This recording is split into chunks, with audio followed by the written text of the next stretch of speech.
విశ్వవిఖ్యాత నట సార్వభౌముడైనటువంటి నందమూరి తారక రామారావుకి భారతరత్న అవార్డు రాకుండా ఆంధ్రప్రదేశ్ ప్రభుత్వం అలాగే జగన్మోహన్ రెడ్డి అడ్డుకునేటువంటి ప్రయత్నం చేస్తున్నారా? అందులో భాగంగానే ఆయన నిన్న హుటాహుటిన ఢిల్లీ పర్యటనకి వెళ్ళారా అంటే అవుననే సమాధానం ఇస్తున్నారు కొంతమంది రాజకీయ విశ్లేషకులు.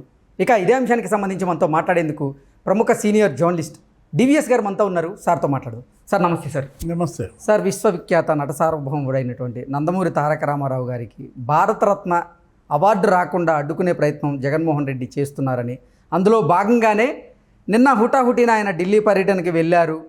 ఆయన ఢిల్లీ పర్యటనకి నిన్న వెళ్ళిన నేపథ్యంలో ఈరోజు భారత ప్రభుత్వం, కేంద్ర ప్రభుత్వం మరికొంతమందికి భారతరత్న అవార్డులను ప్రకటించింది. తెలుగువారైనటువంటి పివి నరసింహారావు గారికి అవార్డు ప్రకటించింది. కానీ నందమూరి తారక రామారావు గారికి మాత్రం ప్రకటించలేదు ఆయన పేరుని.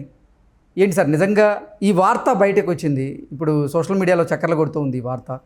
ఏంటి సార్, ఆ వార్తలో వాస్తవం ఉందా? నిజంగా భారతరత్న అవార్డులు ప్రకటించిన రోజు, అంతకుముందు రోజే జగన్మోహన్ రెడ్డి ఢిల్లీ పర్యటన నేపథ్యంలో మా నాన్న రాజశేఖర రెడ్డికి కూడా భారతరత్న ఇస్తేనే ఎన్టీఆర్కి ఇవ్వాలని మొండిపట్టు పట్టాడా?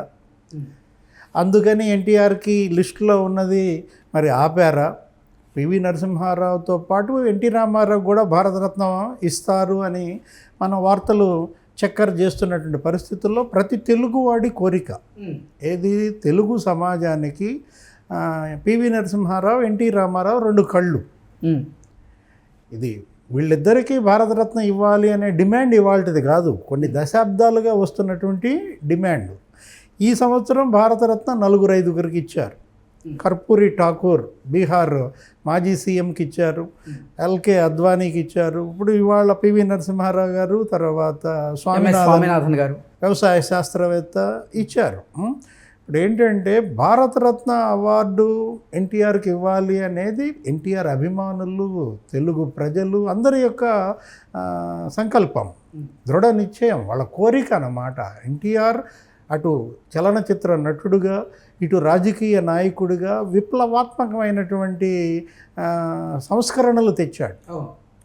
ఏది, ఒక సినీ కళాకారుడిగా ఉంటూ సమాజ ఉద్ధరణకు పాటుపడ్డాడు, బాధితుల పక్షాన్ని నిలబడ్డాడు, జోలెబట్టి విరాళాలు సేకరించి దివిసీమ తుఫాను బాధితులకి, తర్వాత రాయలసీమ క్షామ నిధికి, ఇప్పటికి కూడా సెంట్రల్ గవర్నమెంట్ దగ్గర ఎన్టీఆర్ పోలీస్ ఫండ్ అని ఉంటుంది, దాని పేరే అది. కేంద్ర ప్రభుత్వంలో ఎన్టీఆర్ పోలీస్ ఫండ్ అన్నమాట. అంటే మృతి చెందినటువంటి పోలీసు వీరుల దీనికోసం పెట్టినటువంటి ఫండ్. ఇవన్నీ కూడా ఎన్టీఆర్ ఇచ్చినటువంటి నిధులు.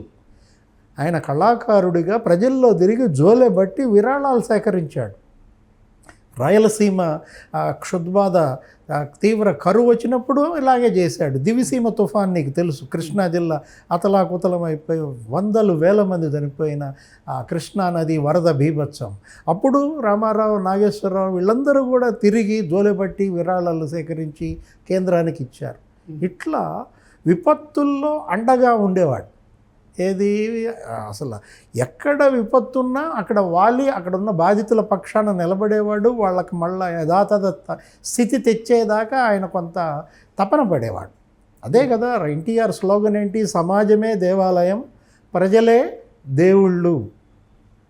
సమాజాన్ని దేవాలయంగా, ప్రజలను దేవుళ్ళుగా తీసుకుని మరి ఒక కళాకారుడిగా, రాజకీయ నాయకుడిగా వచ్చినటువంటి ఎన్టీఆర్ ఆయన 12 ఏళ్లే రాజకీయ ప్రస్థానం, 7 ఏళ్లే ముఖ్యమంత్రిగా ఉంది కూడా. కానీ విప్లవాత్మక సంస్కరణలు, పటేల్ పట్వారీ వ్యవస్థ కూకటి వేళ్లతో పెళ్లగించాడు. నీకు కరణం మున్సబుల్ రద్దు, రైతు వారి చట్టాలు తెచ్చాడు, భూమి శిస్తు రద్దు చేశాడు, ట్రాక్టర్ల మీద పన్ను తీసేశాడు. ఈ ఇరిగేషన్ ప్రాజెక్టులన్నీ ఆయనే. తెలుగు గంగ తీసుకెళ్ళి మద్రాసు తాగునీరు ఇచ్చాడు, రాయలసీమకు నీళ్ళు ఇచ్చాడు, గాలేరు నగరి, హంద్రి, నీవా, ఈ ప్రాజెక్టులన్నీ కూడా ఆయన మానస పుత్రికలు అన్నమాట. అటు తెలుగు సంస్కృతి, తెలుగు భాష, తెలుగు రాష్ట్రాల సముద్ధరణే లక్ష్యంగా అతను నటుడిగా, కళాకారుడిగా, రాజకీయ నాయకుడిగా అలాంటి లెజెండ్కి భారతరత్న ఇవ్వలేదనేది వాళ్ళ ప్రతి తెలుగాడిలో కూడా రగిలిపోయే అంశం. ఆ భారతరత్న అవార్డు కూడా ప్రకటించే సమయంలో జగన్మోహన్ రెడ్డి వెళ్ళి దాన్ని అడ్డుకున్నాడు అనే ప్రచారం ఇప్పుడు పెరిగింది. కొన్ని వార్తలు వస్తున్నాయి. ఏంటి సార్ అసలు ఆ వార్తల్లో వాస్తవం ఉందా? ఎందుకంటే ఈ ప్రశ్న అడుగుతున్నాం అంటే విజయవాడకి అసలు ఎన్టీఆర్ జిల్లాగా పేరు పెట్టినటువంటి జగన్మోహన్ రెడ్డి ఇప్పుడు అసలు ఎన్టీఆర్కి భారతరత్న అవార్డు వస్తుంటే ఎందుకు అడ్డుపడే ప్రయత్నం చేస్తారనేది కొంతమంది వాదన. ఇప్పుడు జగన్మోహన్ రెడ్డి అభిమానుల వాదన ఆ విధంగా ఉంటుంది. మళ్ళీ ఇక్కడ వేరే వాదన ఏంటి, మరి ఎన్టీఆర్ హెల్త్ యూనివర్సిటీ పేరు తీసేశాడు. హెల్త్ యూనివర్సిటీ అనేది ఆయన పెట్టింది. మొత్తం మెడికల్ కాలేజీలన్నిటినీ కూడా ఒక గొడుగు కిందకి తీసుకొచ్చి దానికి ఒక విశ్వవిద్యాలయం ఏర్పాటు చేయాలన్న ఆలోచన దేశంలో ఎవరికి రాలా, ఎన్టీఆర్కి వచ్చిందన్న. హెల్త్ యూనివర్సిటీకి ఉన్నటువంటి ఎన్టీఆర్ గారి పేరుని తీసేసి సేమ్ అలాగే ఇప్పుడు వచ్చే భారతరత్న కూడా అడ్డుకున్నాడు. నేను ఇంత సహాయం చేశాను, ఇన్ని బిల్లులు ఆమోదించాను, నా ఎంపీలు 31 మందిని మిమ్మల్ని నిలబెట్టడానికి నేను ఉపయోగించాను, మరి ఇప్పుడు ఎట్లా ఇస్తారు ఎన్నికల ముందు అని చెప్పి ఈయన అడ్డుకున్నాడనే ప్రచారం మనం చూస్తున్నాం. ఇప్పుడు భారతరత్న అవార్డు ఇప్పటికీ దగ్గర దగ్గర 57 నుంచి ఇస్తున్నారు. ఒక 50 మందికి ఇచ్చారు. ఇప్పుడు ఈ 3-4తో కూడా కలిపితే 54 మంది భారతరత్న పురస్కారాలు. ఇంతమందికి ఇచ్చి తెలుగువాడికి ఇవ్వట్లేదు అనే బాధ. ఇప్పుడు ఎన్టీఆర్కి పివి నరసింహారావుకి ఇవ్వమన్నప్పుడు పివి నరసింహారావు గారికి ప్రకటించారు, సంతోషం. పివి నరసింహారావు తెలంగాణ ముద్దు బిడ్డ. PV Narasimha Rao successful PM. ఆయన ఏంటి, అసెంబ్లీకి ఆ తర్వాత లోక్సభకి 6-7 సార్లు ఎన్నికయ్యాడు. ఆయనకున్న గొప్పదనం ఏంటి, 14 భాషలు మాట్లాడతాడు, బహుభాషా కోవిదుడు. 1000 ఎకరాలు ఇచ్చేశారు సమాజానికి. అలాంటి పివి కుటుంబం కాంగ్రెస్ హయాంలో అవమానాలకు గురైందని, ఆయన చనిపోయినప్పుడు అందరూ మాజీ ప్రధానులకు ఘాట్ ఏర్పాటు చేసి ఆయన అక్కడ అంత్యక్రియలు చేయనీయకుండా హైదరాబాద్ పంపించేశారని, కనీసం కాంగ్రెస్ పార్టీ కార్యాలయంలో కూడా డెడ్ బాడీని అనుమతించలేదని మనం చూసాం. కాంగ్రెస్ దానికి మూల్యం చెల్లించింది, తెలుగు ప్రజల యొక్క దూరమైంది. కాకపోతే ఇప్పుడు మళ్ళీ రివైవ్ అయింది. వాళ్ళు తెలంగాణలో మళ్ళా ఆదరించారు, రేవంత్ రెడ్డి ముఖ్యమంత్రి అయ్యాడు. ఇదే సమయంలో పివి నరసింహారావుకి భారతరత్న అవార్డు ప్రకటించడం కూడా సముచితం, స్వాగతించాల్సినటువంటి అంశం అనుకున్నా. కానీ ఇద్దరు తెలుగు వారికి భారతరత్న అవార్డు రాబోతుంది. అందులో పివి నరసింహారావు గారితో పాటుగా తారక రామారావు గారి పేరు బలంగా వినపడింది. కానీ తారక రామారావు గారికి ఇప్పుడు కేంద్ర ప్రభుత్వం అయితే భారతరత్న ప్రకటించలేదు. దానికి కారణం జగన్మోహన్ రెడ్డి అడ్డుపడ్డాడు అంటూ కూడా కొన్ని వార్తలు వస్తున్న నేపథ్యంలో అసలు దానిలో ఎంత మేరకు వాస్తవం ఉన్నా, ఒకవేళ నిజంగా అడ్డుపడితే అది క్షమించరాని నేరం, జాతి క్షమించదు. అది కనుక వాస్తవం అయితే, అతను వెళ్ళిందేమో రాజకీయ లాభాల కోసం వెళ్తాడు. తెలుగుదేశంతో పొత్తు, నిన్న చంద్రబాబు వెళ్ళాడు, అక్కడ అలయన్స్ అయిపోయింది. ఇక అది కనుక అలయన్స్ అయితే బీజేపీ, తెలుగుదేశం, జనసేన ఏకమైతే తను ఇక ఓటమి గండం పొంచుంది కాబట్టి ఈ గండాన్ని గట్టెక్కించండి, మీరు వాళ్ళతో పొత్తు పెట్టుకోవద్దని అభ్యర్థించడానికి వెళ్ళాడనేది ఒక ప్రచారం. ఇప్పుడు ఇదేంటి కొత్తగా ఇవాళ వచ్చిన ప్రచారం, భారతరత్నకు ఆయన అడ్డం పడ్డాడు. ఇప్పుడు ఇవాళ వచ్చేది ఈ లిస్టులో ఎందుకంటే 4-5 పేర్లు ఉన్నాయి. బీహార్ మాజీ సీఎం కర్పూరి ఠాకూర్కి ఇచ్చినప్పుడు ఏపీ మాజీ సీఎం ఎన్టీ రామారావుకి ఇవ్వకుండా ఉంటారా? లిస్టులో ఉన్న పేరే ఇతనే తీసేశారు, ఇతన్ని తట్టుకోలేక ఆపారు, నెక్స్ట్ టైం ఇద్దామనుకుంటున్నారనో ఏదో మన మొత్తానికి జరుగుతోంది ప్రచారం. ఆ ప్రచారం కనుక వాస్తవం అయితే మనం అనుకున్నదే, జాతి క్షమించదనమాట.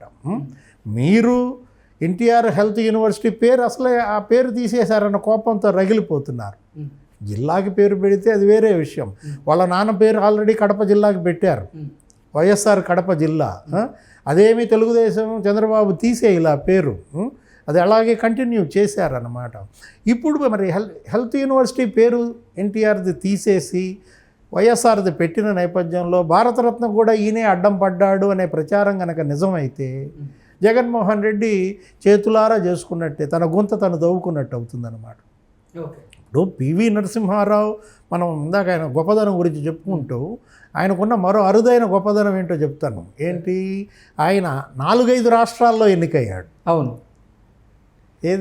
తెలుగు వాళ్ళే కాదు ఆయన ఆదరించింది. నీకు తెలుగు ఇక్కడ మనం ఓడించాం ఒక టైంలో ఎన్టీఆర్ వేవ్లో, తెలుగుదేశం పార్టీ వేవ్లో పివి నరసింహారావు ఇక్కడ ఓడిపోయిన అదృష్టం ఏంటి, 2 చోట్ల పోటీ చేశాడు, రామ్టెక్లో గెలిచాడు. అంటే మరాఠీల ముద్దుబిడ్డగా అక్కడ నిలబడ్డాడు. అదే అతను తర్వాత ఉత్థానం ఏంటి ప్రధానిగా అవటానికి కూడా అదే తర్వాత దారి తీసిందన్నమాట. సర్పంచ్ నుంచి ప్రధాని వరకు ఆయన ప్రస్థానం సాగింది. ఇక్కడ హనుమకొండలో గెలిచాడు. ఇప్పుడు మంతని తెలుసు, కరీంనగర్ ముద్దుబిడ్డ. మన నంద్యాలలో గెలిపించాం. ఏది ఒక ప్రధాని పోటీ చేస్తున్నాడు, నేను అసలు పోటీ పెట్టనని అప్పుడు ఎన్టీఆర్ అక్కడ పోటీ పెట్టకపోతే 3-4 లక్షల మెజార్టీతో గెలిచాడు. Thundering majority. ఎవరు? పివి నరసింహారావు. ఎక్కడి నుంచి? ఆంధ్రప్రదేశ్ నంద్యాల నుంచి గెలిచారన్నమాట. అట్లా మరి ఒరిస్సా నుంచి కూడా గెలిచారు. అంటే మహారాష్ట్ర, ఒరిస్సా, ఆంధ్రప్రదేశ్, తెలంగాణ ఇన్ని రాష్ట్రాల నుంచి గెలిచిన ఏకైక భారతీయుడు అనమాట. ఎవరు? పివి నరసింహారావు. అలాంటి ఆర్థిక సంస్కరణలకు ఆయనే ఆద్యుడు. ఆర్థిక సంస్కరణలకు ఆయనే, గురుకుల పాఠశాలను ప్రవేశపెట్టింది ఆయనే కేంద్ర విద్యాశాఖ మంత్రిగా ఉన్నప్పుడు. నెక్స్ట్ ఇలా ఒకటి కాదు రెండు కాదు చాలా. ఇప్పుడు ఆయన లేకపోతే మన్మోహన్ సింగ్ ఎక్కడ? ఇప్పుడు మన్మోహన్ సింగ్ని తనే తెచ్చుకున్నాడు. ఆర్బీఐ గవర్నర్గా ఉన్నటువంటి మన్మోహన్ సింగ్కి పీవీ క్యాబినెట్లో ఫైనాన్స్ మినిస్టర్, తర్వాత ఈయనే ప్రధాని అయ్యారు.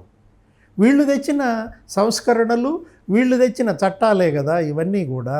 ఏది? నీకు రుణమాఫీ కావచ్చు, లేకపోతే 63,000 కోట్లు రుణమాఫీ రైతులు చేశారు కదా.